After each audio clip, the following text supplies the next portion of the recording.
Hello friends, welcome to my channel DigiDialect. I'm Tanushi Jain and today we are going to learn exploring structure of data. So let's start our topic.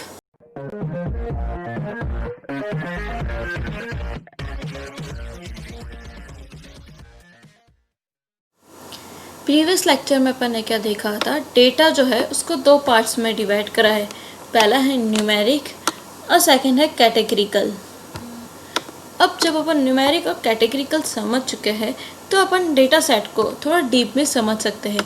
Data set में अपन को सबसे पहले क्या ध्यान रखना है, कौन से एट्रीब्यूट्स जो है वो न्यूमेरिक में आते हैं और कौन से कैटेगरिकल में आते हैं, ये अपन को सबसे पहले देखना होगा। ये क्यों देखना होता है, क्योंकि न्यूमेरिक डेटा को एक्सप्लोर करने का तरीका जो है वो डिफरेंट है कैटेगरिकल डेटा को एक्सप्लोर करने से। इन केस अगर स्टैंडर्ड डेटा सेट है तो इसमें अपन को डेटा डिक्शनरी जो है वो अवेलेबल होती है रेफरेंस के लिए। डेटा डिक्शनरी क्या होता है, ये एक मेटा डेटा रेपोजिटरी है, यानी कि रेपोजिटरी जो सारी इंफॉर्मेशन रखती है रिलेटेड टू द स्ट्रक्चर हर एक डेटा एलिमेंट का जो कि डेटा सेट के अंदर है।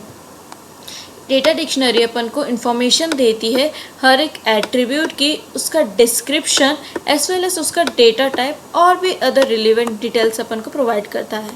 इन केस अगर डिक्शनरी अवेलेबल नहीं है तो अपन स्टैंडर्ड लाइब्रेरी फंक्शन यूज़ करते हैं मशीन लर्निंग टूल का डिटेल्स लेने के लिए।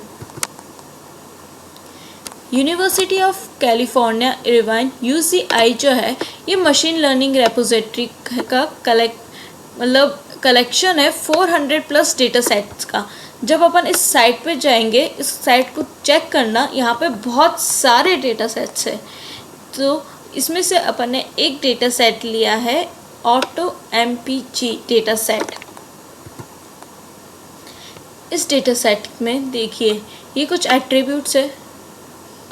इस एट्रीब्यूट्स में ये वाले जो एट्रीब्यूट्स है MPG, cylinder, displacement, horse power, weight, acceleration, model and origin, सिर्फ इतने एट्रीब्यूट्स क्या है न्यूमेरिक वैल्यू, इन सब के अंदर न्यूमेरिक वैल्यू है। उसमें से ओरिजिन, मॉडल ईयर और सिलेंडर जो है उसमें क्या है डिस्क्रीट वैल्यूज़ है। यहाँ पे वैल्यूज़ देखिए 8 और 4 और 6। देन सिमिलरली मॉडल ईयर में क्या है सारे 70, ओरिजिन में क्या है 113। ये जो डेटा सेट है पूरा AutoMPG का, उसके अपन ने कुछ रोज ली है। फिर यहाँ पे एक्सेलरेशन, वेट और हॉर्स पावर, डिस्प्लेसमेंट, MPG, इनमें कौन सी वैल्यूज़ है रियल वैल्यू। कार नेम क्या है अपना कैटेगरिकल टाइप का है। यहाँ पे सिलेंडर में देखिए कुछ ही वैल्यूज़ है जैसे 8, 4, 6 और ओरिजिन में भी सिमिलरली 1 और 3। इसको जो है ना अपन एज अ कैटेगरिकल ट्रीट कर सकते हैं, यानी क्वालिटेटिव टर्म में ट्रीट कर सकते हैं। बट अभी अपन एक्सप्लोर करने के लिए इसको किस मैनर में लेंगे, क्वांटिटेटिव यानी न्यूमेरिक वैल्यू में कंसीडर कर रहे हैं। इसको कैटेगरिकल क्योंकि बोला क्योंकि इसमें स्मॉल नंबर ऑफ वैल्यूज़ है, यानी 8, 4, 6 सिर्फ इतनी ही वैल्यूज़ है, या इधर भी 1 और 3 सिर्फ यही वैल्यूज़ है। फिर इसके अंदर अपन 4 टॉपिक्स जो है वो कवर करेंगे। एक्सप्लोरिंग न्यूमेरिकल डेटा, फिर देन न्यूमेरिकल डेटा का प्लॉटिंग एंड एक्सप्लोरिंग, फिर कैटेगरिकल डेटा का exploring, then exploring relationship between variables. First है एक्सप्लोरिंग न्यूमेरिकल डेटा। दो मोस्ट इफेक्टिव मैथमेटिकल प्लॉट्स है न्यूमेरिकल डेटा को एक्सप्लोर करने के लिए है। पहला है box plot and second one is histogram. इनको अपन 1 बाय 1 देखेंगे और अपन सबसे पहले स्टार्ट करेंगे क्रिटिकल वन यानी कि बॉक्स प्लॉट से। न्यूमेरिक वैल्यू का नेचर समझने के लिए अपन को measure of central tendency of data जो है वो अप्लाई करना होंगे, यानी कि मीन और मीडियन अपन को अप्लाई करना होगा। इससे क्या होगा, अपन को सेंट्रल पॉइंट जो होगा ना डेटा का वो मिलेगा। मीन क्या होता है, सारे सम का डेटा जो वैल्यूज है उनका अपन सम करते हैं और डिवाइड करते हैं काउंट ऑफ डेटा एलिमेंट्स। जैसे कि यहाँ पे 21, 89, 34, 67 और 96 ये कुछ वैल्यू है, तो उसका मीन कैसे कैलकुलेट होगा, अपन ने इन सब का एडिशन करा, देन टोटल एलिमेंट्स कितने ही मेरे 5, तो डिवाइड बाय 5 करा तो उसका मीन आया 61.4। अब वो जो डेटा सेट था ना वो क्या रिप्रेजेंट कर रहा था, मार्क्स ऑफ 5 स्टूडेंट्स क्लास में, जिसका जो मीन मार्क्स है या जो falling in the middle of the range क्या आया था अपना 61.4। फिर मीडियन क्या होता है, वो एलिमेंट जो अपीयर हो रहा है मिडल में ऑर्डर लिस्ट में। तो वहाँ पे 5 एलिमेंट थे, क्या कौन कौन से, 21, 34, 67, 89 और 96। क्योंकि 5 एलिमेंट है तो मिडल एलिमेंट कौन सा होगा, थर्ड एलिमेंट कौन सा है, 67। तो उसका मीडियन क्या हो गया इस डेटा सेट का, 67। अब अपन ये सोच रहे होंगे कि अपन मीन और मीडियन क्यों कैलकुलेट करें। जब स्टार्टिंग अपन ने कैसा करा था कि अपन बॉक्स प्लॉट समझेंगे।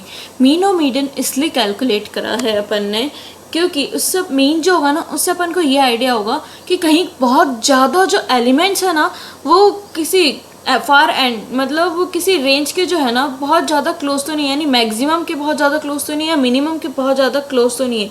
क्योंकि इससे क्या होता है, आउटलायर्स के चांसेस होते हैं। आउटलायर्स कैसे इम्पैक्ट करता है, फॉर एग्ज़ाम्पल अपन कहीं पे घर देख रहे हैं किसी कॉलोनी में, वहाँ पे सब जो घर है ना वो 4 लाख to 5 लाख है उनका अमाउंट, बट एक घर का जो अमाउंट है ना उसका समथिंग 90 लैक्स हो गया। तो जब अपन ने उसका मीन निकाला तो कुछ 50 या 40 ऐसा कुछ समथिंग लाख आया उसका मीन, लेकिन बाकी जो घर थे वहाँ पे कितने के थे, 4-5 लाख के। तो इससे क्या होगा, जब अपन किसी को बोलेंगे कि नहीं वहाँ पे तो एवरेज रेट 40 लैक्स होती है, तो सामने वाला कितना डर जाएगा उस टाइप में। बट एक्चुअल में तो वहाँ के घर की जो रेट्स थी वो कितनी लो थी। तो इसीलिए आउटलायर्स जो होते हैं ना वो इम्पैक्ट करते हैं। या आउटलायर जो है किसी कारण से बहुत ज़्यादा कम आ गया, लेकिन एक्चुअल में वहाँ की रेट्स जो थी तो हाई थी, तो वो आउटलायर्स का इम्पैक्ट ना हो। आउटलायर्स चेक करने के लिए अपन ने क्या करा, एक बार के लिए मीन देखा। क्योंकि मीन जो होता है ना, मतलब अगर थोड़े से ही आउटलायर्स है, कुछ भी आउटलायर्स है, उसके अकॉर्डिंग वो थोड़ा सा शिफ्ट हो जाता है। जब अपन ऑब्जर्व कर रहे हैं कुछ एट्रीब्यूट्स में, तो अपन ने देखा अगर उसका डेविएशन जो है ना between values of mean and median अगर वो हाई है, तो अपन को उसको इन्वेस्टिगेट करना होगा उन एट्रीब्यूट्स को, और देखना होगा उसका रूट कॉज क्या है, और फिर उसके अकॉर्डिंग अपन को उस पर रेमिडिएशंस जो होंगे वो अप्लाई करनी होगी। अब वो जो अपनी ऑटो एमपीसी टेबल थी, अपन ने उसका जो है मीन, मीडियन और डेविएशन निकाला है। तो ऐसा कुछ डेविएशन है, बट यहाँ पे देखिए इधर जो है ना लो है, एमपीजी का लो है, डिस्प्लेसमेंट का हाई है, सिलेंडर्स का भी हाई है, लेकिन वेट का क्या है वापस से लो है, एक्सेलरेशन का लो है और मॉडल एयर का लो है, ओरिजिन का जो है वो हाई है। तो जिनका लो है ना उस केस में आउटलायर्स के चांसेस कम हैं, लेकिन इधर हाई है, सिलेंडर्स, डिस्प्लेसमेंट और मॉडल ईयर का तो लो है, ओरिजिन, ये जो 3 चीज़ें हैं ना इनको अपन को ऑब्जर्व करना होगा, यानी इनको और थोड़ा एक्सप्लोर करेंगे। लेकिन यहाँ पे देखिए हॉर्स पावर में क्या है, क्वेश्चन मार्क, यानी इसका मीडियन और मीन नहीं है। ऐसा क्यों? क्योंकि जो आगे का जो डेटा सेट था उसके अंदर जो हॉर्स पावर था उसके अंदर वैल्यूज जो थी वो मिसिंग थी, बहुत सारी वैल्यू मिसिंग थी, या कुछ ऐसे फॉर्म में था डेटा जो था आगे, तो इसीलिए पॉसिबल नहीं था उसका मीन और मीडियन निकालना। ओके, यहाँ पे जो हॉर्स पावर है उसके अंदर वैल्यूज जो है ना वो मिसिंग है। तो अगर मीन और मीडियन ऐसा कुछ कैलकुलेट करना है तो मिसिंग वैल्यूज को हैंडल करना होगा, और जस्ट बिकॉज उसका डेटा जो है कुछ इस फॉर्म में, तो उसको कैटेगरिकल में ले लिया है। Then next is understanding data spread.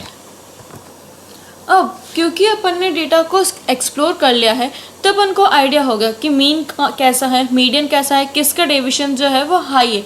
तो अपन अब एट्रीब्यूट्स को और क्लोजली, तो अब अपन क्या करेंगे, उस डेटा सेट जो है उस पर ग्रैनुलर व्यू करेंगे।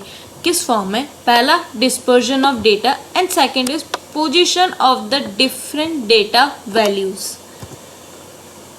तो first is measuring data dispersion.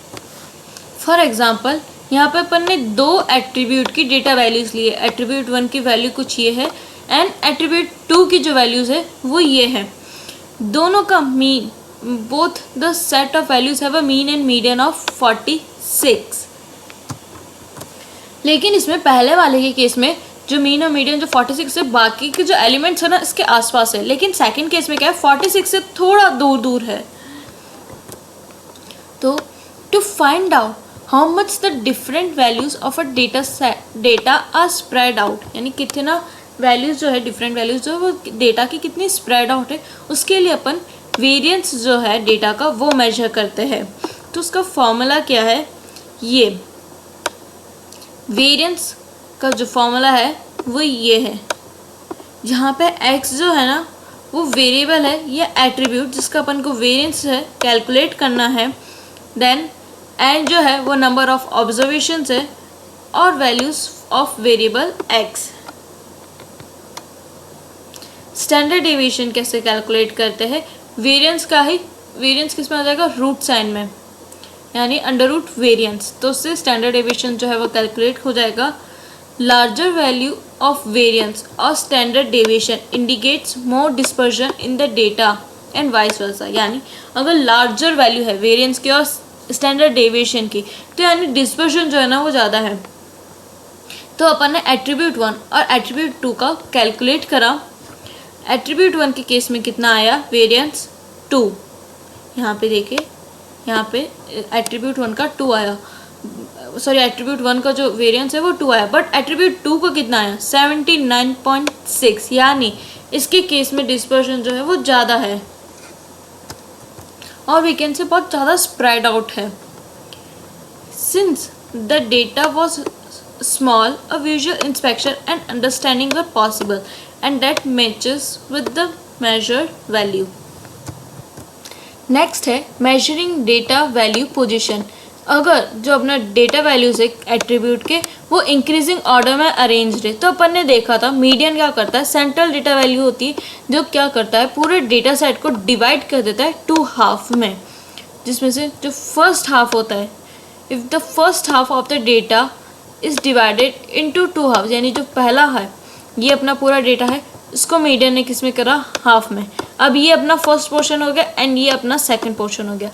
अब वापस से जो फर्स्ट पोर्शन है इसको जब अपन 2 हाफ में डिवाइड करते हैं, तो इसको डिवाइड करते हैं so that each half consist of 1 quarter, यानी हर एक हाफ में क्या हो गया, 1 quarter. That median of the first half is known as first quarter. ये क्या हो गया अपना Q1। ओके, देन ये जो है अपना, ये क्या है अपना Q1। फिर सिमिलरली जब अपन ने इधर वाला हाफ को भी हाफ करा, तो ये जो पोर्शन होता है इसको बोलते हैं अपन Q3, थर्ड क्वार्टाइल, एंड ये होता है अपना सेकंड क्वार्टाइल यानी मीडियन। सेकंड क्वार्टाइल और मीडियन एक ही होता है। तो वहाँ पे जिनकी स्टैंडर्ड डेविएशन हाई आ रहे थे, यानी सिलेंडर डिस्प्लेसमेंट और ओरिजिन, अब इन तीनों को एक्सप्लोर करते हैं। तो इन तीनों के केस में मिनिमम जो है वो 368 और इसका 1 आया। देन अपन ने Q1 कैलकुलेट करा, मीडियन कैलकुलेट करा, Q3 और मैक्सिमम कैलकुलेट करा।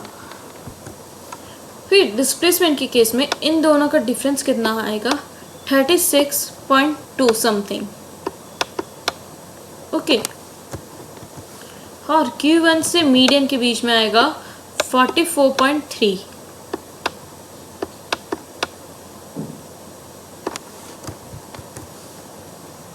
इसका यहाँ से मीडियन से Q3 तक होगा 113.5। इतना डिफरेंस आएगा मीडियन से Q3 के बीच में।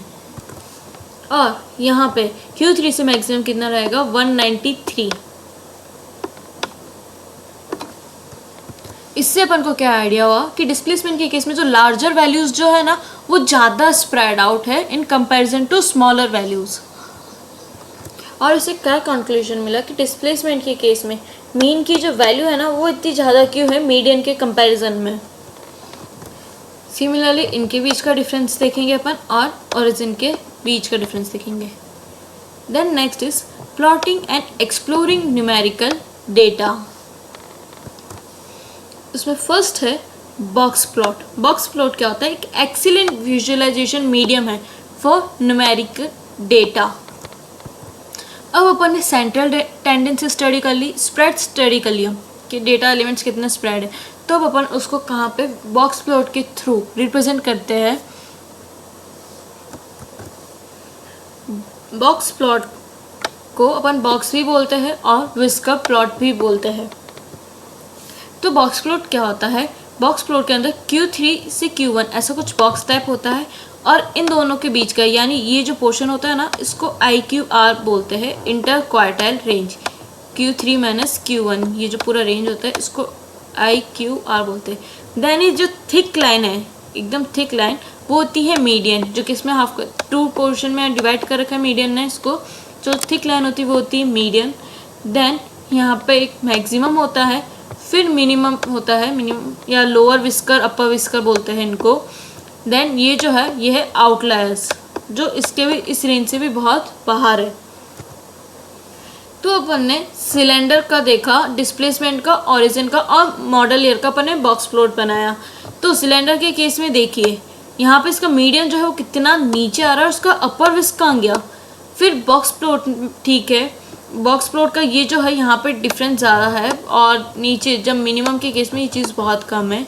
फिर ओरिजिन के केस में यहाँ पे लोअर विस्क का इनडायरेक्टली क्या हो गया, एकदम क्लोज है और उसका मीडियन भी एकदम नीचे आ रहा है। और मॉडल ईयर के केस में ये फिर भी ठीक है। अब सिलेंडर के केस में एक क्वेश्चन आता है कि कुछ गड़बड़ तो नहीं है, बॉक्स प्लॉट इतना अजीब सा क्यों है। तो हाँ, वो सही है। इस चीज़ को समझने के लिए देखते हैं अपन बॉक्स प्लॉट फॉर सिलेंडर, उसको एनालाइज करते हैं। तो उसका बॉक्स प्लॉट ऐसे क्यों हो रहा था, सिलेंडर के अंदर ये कुछ वैल्यूज़ थी। जब अपन ने इनकी फ्रीक्वेंसी कैलकुलेट करी तो देखिए 4 की फ्रीक्वेंसी कितनी ज़्यादा है एंड 8 की तो सबसे ज़्यादा है। तो ये फ्रीक्वेंसी के कारण जो था वो बॉक्स प्लॉट ऐसे दिख रहा था। सिमिलरली अपन ने ओरिजिन के लिए भी देखा, उसका फ्रीक्वेंसी कैलकुलेट करके देखा। तो यहाँ पे ये चीज़ किस लिए हो रहा था, इसका फ्रीक्वेंसी जब कैलकुलेट करा तो ये उसके कारण जो था उसका बॉक्स प्लॉट ऐसे दिख रहा था। देन अपन हिस्टोग्राम बनाते हैं। हिस्टोग्राम क्या करता है, it helps in understanding the distribution of a numeric data into series of interval, जिसको अपन जो इंटरवल्स होते हैं उनको क्या बोलते हैं, बिन्स। नाउ हिस्टोग्राम और बॉक्स प्लॉट के बीच में डिफरेंस क्या है। The focus of histogram is to plot ranges of data values acting as bins. इसका हिस्टोग्राम का मेन काम क्या होता है, प्लॉट करना ऐसे ranges of data values. The number of data elements in each range will depend on the data distribution. Based on that, the size of each bar corresponding to the different ranges will vary। यानी जिस element की कितनी range है वो उस पर depend करता है, उसके अकॉर्डिंग ही ग्राफ जो होगा वो अपना जनरेट होगा। फिर बॉक्स प्लॉट को क्या करता है, is to divide the data elements in a data set into 4 equal portion. Box plot क्या करता है, 4 इक्वल पोर्शन में डिवाइड करता है, जिसमें हर एक जो पोर्शन है वो क्या कंटेन करता है, equal number of data elements. Histogram might be of different shapes depending on nature of data, जैसे कि स्क्यूनेस हो गया। यहाँ पे कुछ हिस्टोग्राम है, ये अगर थोड़ा सा मतलब स्ट्रेट लाइन, हल्का सा स्ट्रेट लाइन टाइप में आ रहा है तो वो होता है सिमेट्रिक या यूनिफॉर्म। अगर ऐसा शेप बन रहा है तो वो होता है सिमेट्रिक और यूनिमॉडल भी बोलते हैं। देन इस टाइप का जो हिस्टोग्राम होता है उसको बोलते हैं लेफ्ट स्क्यूड और इस टाइप को बोलते हैं राइट स्क्यूड। देन ये होता है बाइमोडल और जो ऐसे एकदम अप डाउन जो चल रहा है वो होता है मल्टी मॉडल। तो अपन ने सबका हिस्टोग्राम कैलकुलेट करा, इसमें से एक हिस्टोग्राम को समझने का देखते हैं। एक्सीलरेशन के केस में देखिए ये जो है ना, ये बिन्स है जिसमें हर एक में कितना है, 2 का है, यानी 10 से लेके ये हो जाएगा अपना 12 तक, 12 से 14, 14 से 16। इससे अपन को क्या आइडिया हो रहा है, 14 से 16 का बीच का जो है वो फ्रीक्वेंसी क्या है, हाईएस्ट है। फिर यहाँ पे MPG का शेप देखिए, राइट स्क्यू टाइप का है। सिमिलरली वेट का ये कैसा है, multi modal, up down. Then ये सिंगल यूनि मॉडल या। Thank you friends. इस टॉपिक के रिगार्डिंग कोई भी डाउट है तो कमेंट में मेंशन करें। वीडियो अच्छा लगा तो लाइक करें, शेयर करें और सब्सक्राइब करें मेरे चैनल को। Thank you.